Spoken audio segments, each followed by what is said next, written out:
Հայաստանի Հանրապետության վարչապետ Նիկոլ Փաշինյանն այսօր հայտարարեց, որ 2026 թվականի ապրիլի 1-ից Հայաստանի Հանրապետությունում կենսաթոշակները կբարձրանան։ Նրա խոսքով համեմատաբար ցածր թոշակները կավելանան 10,000 դրամով։ Համեմատաբար ցածր թոշակները կբարձրանան 10,000 դրամով,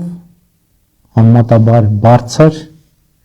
թոշակները կբարձրանան ավելի քիչ։ Վարչապետի խոսքով որոշման հիմքում նախ եւ առաջ 2025 թվականի տնտեսական ցուցանիշներն են։ Հայաստանի քաղաքացիները այդ տնտեսական աճի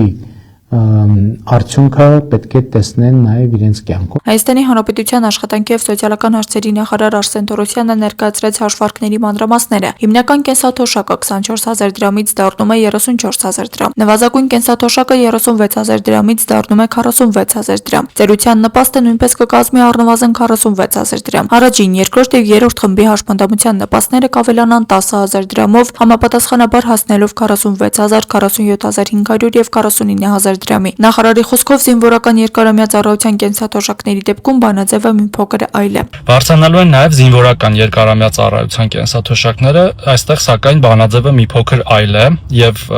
որոշ դեպքերում տարբեր չափ է բարձրանալու, քանի որ երկու փոփոխական կա։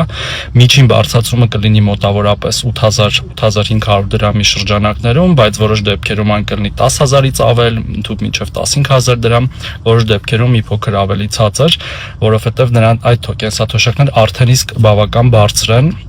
Միջինը մոտ 100,000 դրամի շրջանակներում է այս կենսաթոշակները։ Բարձրանալու են նաև մնացած որոշ մեր քաղաքացիների վճարվող կենսաթոշակները, որոնք